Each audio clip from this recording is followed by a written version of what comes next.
RTP.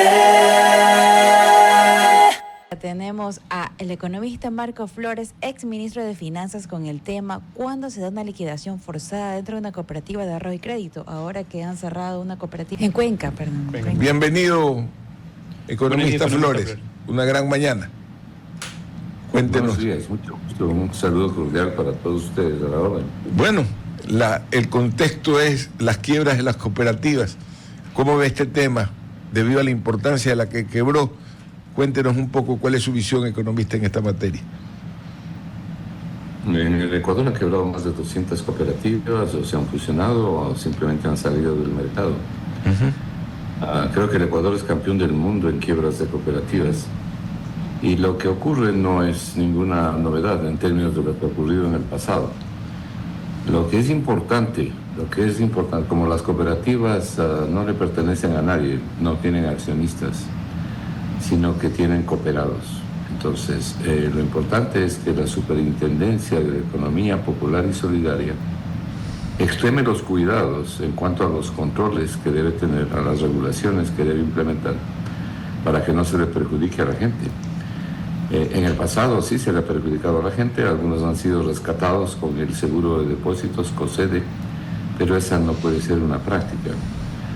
Por eso yo participo de la idea y estoy a favor de que cooperativas que han llegado a determinado nivel de depósitos puedan pasar a constituirse en bancos privados, previo el análisis correspondiente, el análisis técnico me refiero, no el análisis político, el análisis técnico correspondiente que debe hacer la nueva Junta de Regulación Monetaria y Financiera,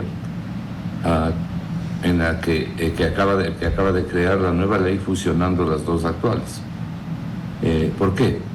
Porque los bancos tienen regulaciones mucho más estrictas que las cooperativas.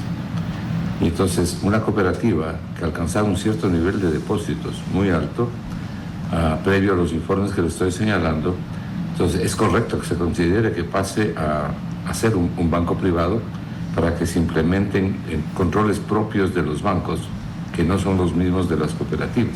Y una última cosa. Las tasas de interés que están cobrando las cooperativas no son más bajas que los bancos. Están cobrando cantidades elevadas, es decir, tasas elevadas. Y algo adicional, hay cooperativas que tienen gerente propietario. El gerente es el dueño, básicamente. De manera que la regulación tiene que hacerse presente aquí para que no ocurra lo que ocurrió a finales del año 1999 con la llamada crisis bancaria, en que por no llevar adelante procesos de control estrictos quebraron 16 instituciones financieras, la gente fue perjudicada masivamente y tuvimos lo que tuvimos luego que terminamos en el feriado bancario. Ahora, usted sabe que las cooperativas han tenido el sistema siempre una tasa de captación por encima de la de la banca, lo que ha hecho un crecimiento de ese sector importante. Ahora, usted está proponiendo que se privatice el tema. La cooperativa es un sistema de estructura, de propiedad. Lo que lo hace es una propiedad distinta. ¿Por qué para usted no está funcionando ese sistema de propiedad que es la cooperativa? Bueno, porque sí es un sistema de propiedad. Yo no he propuesto que se privatice nada. Lo que digo es que dice la ley, se convierten en bancos. En sociedades anónimas. Se transforman en sociedades anónimas. Sí, bueno, la nueva ley que acaba de expedir la Asamblea dice eso, que determinadas cooperativas, dice la ley, previo al análisis de la Junta Monetaria y Financiera, podrán constituirse en bancos. Bueno, la razón válida que yo encuentro para eso, desde el punto de vista técnico, yo no estoy haciendo análisis político, sino desde el punto de vista técnico, la razón válida que yo encuentro es que los bancos, por ejemplo, están sujetos a las llamadas normas de Basilea. Ya. Las cooperativas no. El Ecuador lucha por implementar las normas de Basilea III en Europa y en los países europeos en general y de la zona euro. Ellos están trabajando ya con Basilea IV. Las normas de Basilea son simplemente un listado de controles y de exigencias que deben cumplir las instituciones financieras para que funcionen, a objeto de hacerlas más eficientes, pero sobre todo de proteger a los depositantes. Si usted se pregunta cuáles son los respaldos que en el Ecuador tienen las instituciones financieras para cubrir los depósitos, y no es que está mal ese respaldo, así funciona el mundo con el respaldo operacional, no llega al 25% de los depósitos recibidos. Entonces, todo esto se basa en la confianza de la gente. Pero si usted tiene un nivel de cooperativa que tiene unos depósitos sumamente altos, incluso mucho mayores que los bancos, es necesario entonces que la autoridad, en este caso la Superintendencia de la Economía Popular y Solidaria, exija la implementación de controles que pertenecen más bien a los bancos por su nivel de depósitos. Ahora, no es una obligación que las cooperativas se transformen en bancos. La ley dice que habrá un informe previo para hacer el análisis correspondiente. Y a mí lo que me preocupa es la seguridad de los depositantes. Y eso es lo que creo que hay que precautelar, sobre todo por el nivel masivo de quiebras de cooperativas que han habido en el Ecuador, ¿no? Ahora, ¿hay calidad de cooperativas? Usted que habla de un análisis externo, ¿hay cooperativas confiables o el sistema en general está totalmente complicado, economista Flores? No, yo no creo que el sistema está complicado y no tengo yo elementos para poder sospechar de que las cosas no estuvieran bien o que hubiera una crisis de liquidez o una crisis de solvencia. Más bien hay exceso de dinero en el sistema financiero. Mire, tanto exceso de dinero que hay es que el sobreencaje de bancos privados, cooperativas y mutualistas es un decir porque es muy poco. La de Ambato, la de Azuay y una más por ahí, creo que la de Imbabur, y la Pichincha. Sí, pero los depósitos son reducidos, ¿no? Aquí lo importante son los bancos privados y determinadas cooperativas. Y cuando hablamos de los bancos privados y de las cooperativas, no son todos. Por ejemplo, más del 70% de los depósitos y volumen de crédito y también de las utilidades están concentrados en 5 bancos de los 23, porque uno ya salió del mercado. Lo mismo ocurre con las cooperativas. Yo he visto que la cartera vencida de las cooperativas es el doble de la cartera vencida que registran los bancos. También he escuchado las declaraciones que ha hecho la Superintendente de la Economía Popular y Solidaria, que dice que ha entrado en conversaciones en el pasado inmediato, ¿no?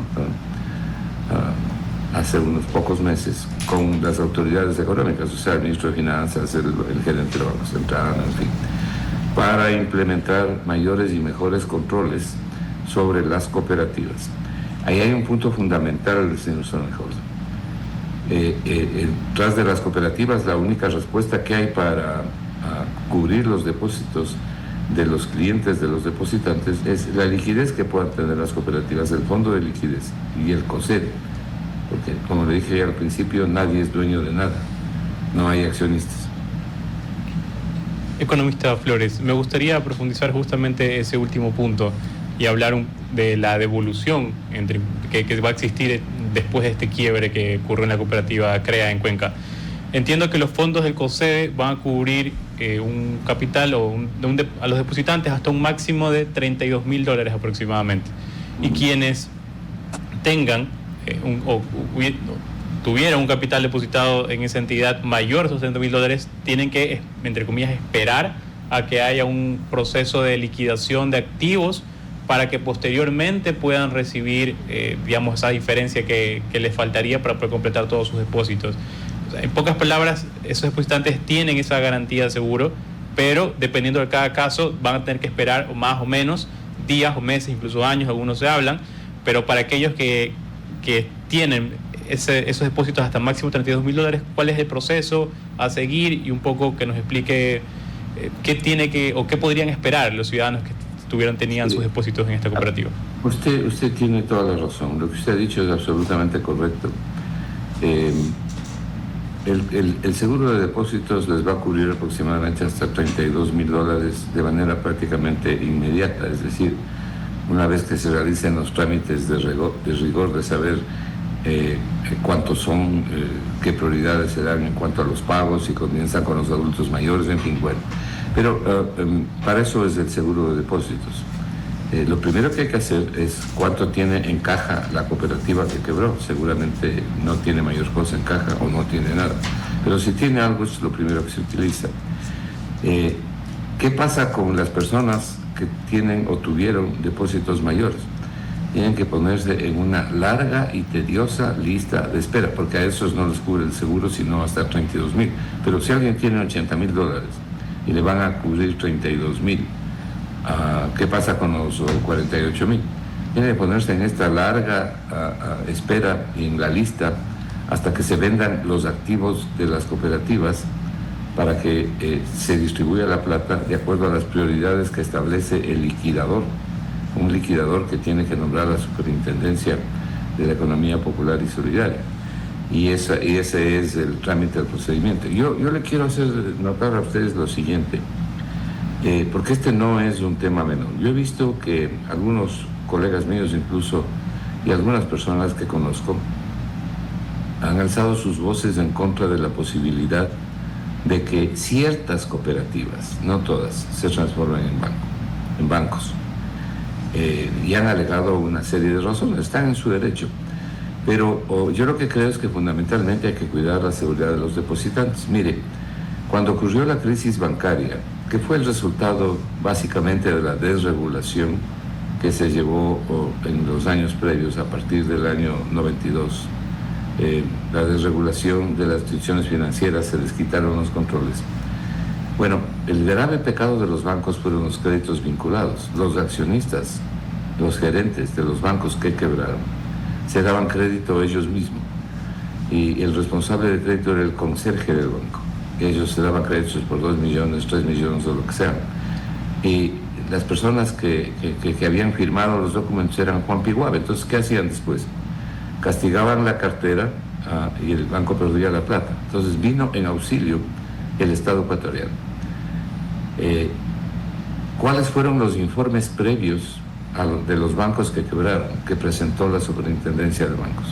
Todos tenían calificación AAA. Es decir, los informes eran excelentes. Cuando estalló el problema, entonces evidentemente la gente pudo verificar con mucho dolor, porque ¿cuánto perdieron las familias ecuatorianas? Nunca lo sabremos, pero de hecho perdieron más del 50% de sus depósitos en estas instituciones que quebraron, que fueron 16. Al Estado ecuatoriano eso le costó en dinero 8.500 millones de dólares. Ese valor traído a la fecha actual significa una pérdida que tuvo que afrontar el Estado de 38.800 millones de dólares. Ya se puede usted imaginar. Entonces, hay razón aquí en el Ecuador para tener un ojo crítico y un ojo que chequee permanentemente la situación de las instituciones financieras. Por lo que ocurrió en el pasado, porque no queremos que nada vuelva a ocurrir. Cuando la crisis bancaria, que fue más que bancaria, fue una crisis bancaria, cambiaria, y además destruyó la estabilidad emocional de la gente perdió muchísimo dinero. En poco tiempo fueron 1 millón de personas como migrantes al exterior. Bueno, eso terminó con la eliminación del sucre. Se produjo una macro devaluación de 250%. El dólar pasó básicamente de 4.000 sucres del dólar a 25.000. Habían jubilados que recibían $3 de liquidación de sus jubilaciones. Bueno, de hecho, mi reserva pasaron a ser centavos. Lo voy a tener que dejar porque hay una cadena con el alcalde de Guayaquil. Agradezco mucho, economista Flores, su generosidad. Vamos al corte comercial y a la cadena con el alcalde. RTP